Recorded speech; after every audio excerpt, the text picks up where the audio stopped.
Можно ли изменить свой тип мышления от пессимиста к оптимисту? Первый вопрос, который появляется: а зачем?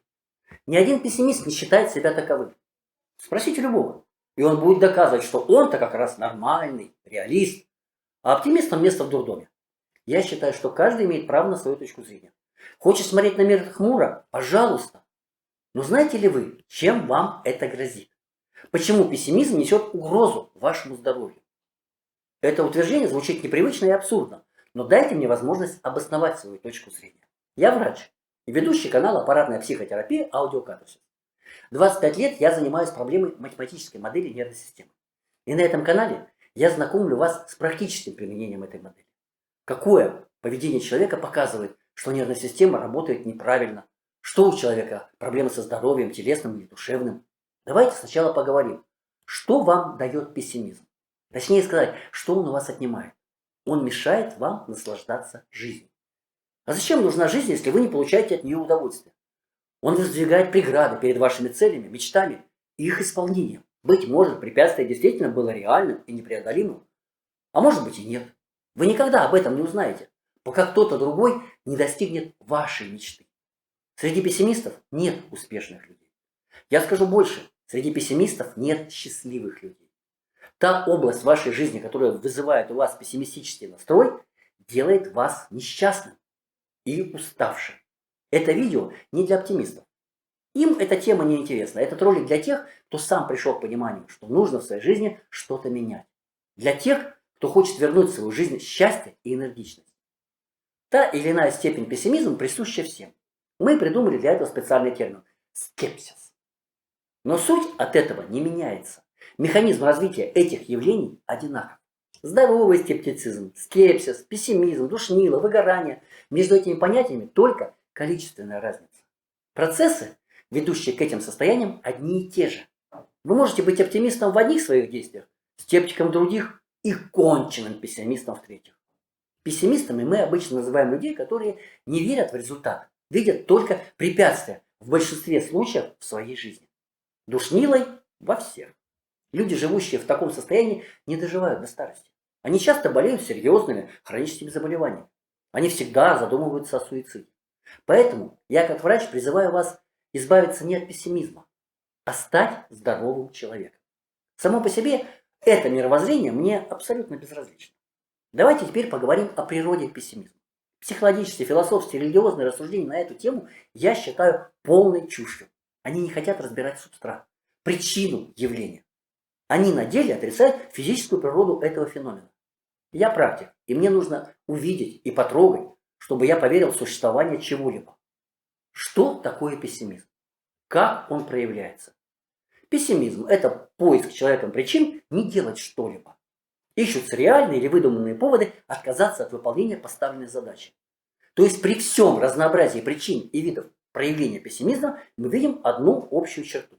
Человек избегает какого-то действия или объекта. Он боится этого. И неважно по какому принципу, бей или беги, в любом случае это избегание ситуации. Давайте сейчас проведем небольшой эксперимент. Я предлагаю вам добираться на работу на велосипеде. Естественно, если работа в радиусе 10 километров от дома. Большинство воспримут эту идею в штыки. Вы найдете сотню доводов против.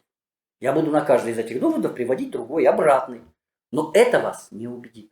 Вы будете твердо стоять на своем. Эта идея плохая. И вы будете правы.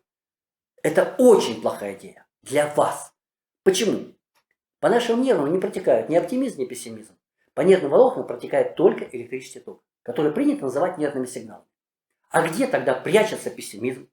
По своей сути нервная система – это открытая электрическая система, которая сама производит, сама проводит, сама использует электрический ток. Энергию для производства электричества она берет извне и туда же отдает результат своей деятельности. Нервная система использует колоссальное количество энергии. Эта энергия тратится и на работу нервной системы, и на работу других органов и систем. Чем больше электричества приходит в мозг, тем большее количество задач он способен выполнять. Главная опасность для нервной системы заключается в дефиците энергии. Когда ее приходит очень мало, ее хватает только на самообеспечение. Такое состояние мы знаем как кома. Дефицит электроэнергии для нервной системы не только опасно, это неприемлемо. И наш мозг заставляет нас искать любую возможность избежать этого дефицита. Все наше поведение подчиняется этому императиву. С точки зрения психологии, все наше поведение направлено на то, чтобы быть максимально счастливым. Почему я сделал такой резкий переход? Эмоции – это индикатор количества электрического тока, поступающего в наш мозг. Нижний уровень этого индикатора – депрессия. Верхний – безграничное счастье. Что мешает нашей нервной системе получать всегда максимальное количество электроэнергии? В результате перенесенных травм и болезней образуются новые нервные пути с более высоким электрическим сопротивлением. Мощность электрического тока, поступающая в центральную нервную систему, снижается. Подробно эту тему я разбирал в видео «Как работает аппаратная психотерапия». Мозг требует увеличить выработку энергии. А откуда ее взять? Для работы наших генераторов, рецепторов, энергия может поступать только из двух источников – окружающий мир и изменение состояния нашего организма. Увеличить энергию Солнца, Земли, воды, воздуха не в наших силах. Единственный вариант – изменение физико-химического состояния нашего организма. Выраженное изменение состояния нашего организма мы воспринимаем как физический дискомфорт, как боль той или иной интенсивности. Для того, чтобы наша нервная система работала, энергию мы можем взять или от Вселенной, или от боли. Коэффициент полезного действия боли очень мал. Ведь чтобы среагировать на изменение состояния организма, эти изменения организму нужно создать. Поэтому использование этого источника энергии быстро ведет к дефициту энергии. Мы это ощущаем как утомление, истощение, выгорание. Поэтому, если наши рефлекторные комплексы, которые мы называем своим опытом, своими знаниями, энергоснабжаются за счет боли, то это ведет к дефициту энергии. С этой позиции, что такое пессимизм? Ваш опыт знает, что данное конкретное действие приведет к дефициту энергии в нервной системе.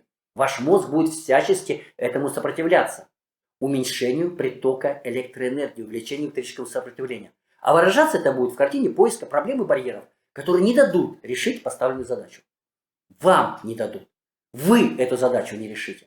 Вы не враг своему здоровью. Если заставить пессимиста взяться за выполнение данной задачи, то возможно только два варианта. Задача не будет решена, брошена на половине пути, будет найдено 1000 объективных причин, почему ничего не получилось.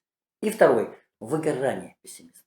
За выполнением таких задач мы расплачиваемся своим здоровьем. В буквальном смысле. Более подробно о работе нервной системы и ее влиянии на нашу жизнь вы можете прочитать в книге «Медицина, которой нет» по ссылке в описании. Так что же делать? Психология предлагает два пути решения. Бросить выполнение и заставить себя через силу.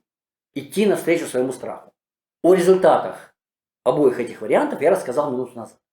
Оба эти пути ведут в никуда. Есть ли выход? Есть.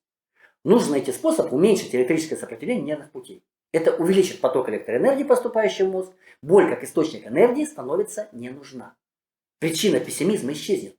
Таким образом, эта задача не педагогическая, не политическая, не законодательная, не юридическая. Это задача медицинская. Почти 20 лет назад был создан метод аппаратной психотерапии аудиокатарсис. Исходно он создавался для лечения хронических органических заболеваний за счет восстановления нормальной проводимости нервных путей. Много позже было замечено, что наше физическое здоровье и эмоциональный уровень тесно переплетены. Одно невозможно без другого, и метод стал психотерапией. Вы просто надеваете наушники, слушаете звучащие в них звуки, гудения и продолжаете заниматься своими делами. Лучше, если это будут ваши самые нелюбимые дела. Очень быстро вы заметите, что эти занятия сначала станут вам безразличны. Чуть позже они начнут приносить вам удовольствие. Чем дальше, тем больше. Это значит, что количество энергии, полученной за счет боли, уменьшается. В идеале, если боли не будет вообще. В этом случае, делая дела, которые были столь нелюбимы вами, вы будете счастливы. Решение одной проблемы занимает от 10 до 200 часов сеансов аппаратной психотерапии. Все зависит от длительности проблемы и выраженности исходного физического дискомфорта. Вы можете возразить, что такое невозможно. Надел наушники, стал счастливым и энергичным. Первые 5 суток после регистрации на сайте вы получаете бесплатно. Это время вам дается для того, чтобы вы сами попробовали, сами решили, стоит ли продолжать. Если вы будете соблюдать инструкцию, то эффект в виде увеличения работоспособности и энергичности вы получите достаточно быстро. Если инструкция для вас излишество, то ищите свой путь достижения счастья и уверенности в себе. Проводите сеансы аппаратной психотерапии аудиокатарсис. Изменяйте свою жизнь к лучшему. Верните в свою жизнь энергию, радость от каждого дня, уверенность в себе и внутреннее спокойствие. Начните меняться уже сегодня.